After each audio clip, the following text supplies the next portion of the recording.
Our best player got cut from the team the same week she turned down something coach asked her to do after practice. Jade had been on the varsity roster since sophomore year. She led the county in assists. College scouts had already emailed the school about her. And then one Thursday she came out of Coach Merritt's office looking like something had been wrung out of her. And by the following Monday she had been told she wasn't a good fit for the program anymore. No written reason. No performance review. Verbal conversation and a roster change. I noticed the timeline because I pay attention. Priya noticed it because Jade had mentioned the after-practice conversation to her in the locker room. We sat with it for 2 days, just the two of us, deciding whether we were seeing what we thought we were seeing. The team had a meeting without coach. 12 players in Priya's living room on a Wednesday night. We explained the timeline quietly and carefully, and asked if anyone had anything else they needed to add. 2 other girls said they had been made to feel uncomfortable in one-on-one conversations with him, and had stayed quiet because they didn't want to lose playing time. They hadn't said anything to each other before that night. After that, there was no debate about what to do. We decided we would not perform. Not dramatically, not obviously, just not at our best. Drills would be slower. Conditioning times would slip.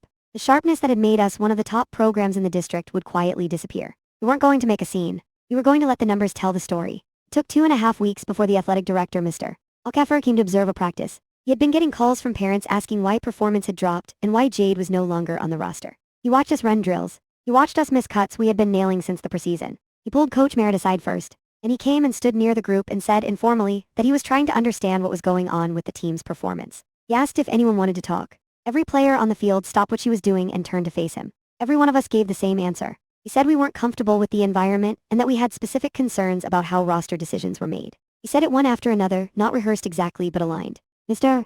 Alkaffer asked for written statements from anyone who was willing. Every player on the team submitted one. The 2 girls who had stayed quiet for months wrote the longest ones. Coach Merritt was placed on administrative leave within the week. The athletic director reached out to Jade directly to discuss her status. He was reinstated before the month was over. The college scouts were notified that her roster position had been the result of an administrative error currently under review. Jade played in the regional qualifier. He had 17 assists over 2 games. One of the scouts who had emailed the school attended in person and had a conversation with her coach on the way out, the interim coach who had been brought in, not Merritt. We finished the season. We didn't win the championship. What we did was stick together in a way that actually meant something, the kind of thing you don't fully understand you did until years later when you look back at it. 12 girls in Priya's living room who could have said nothing. We said something, together, in the same voice at the same moment, to the person with the authority to fix it. That's the version of the season I remember.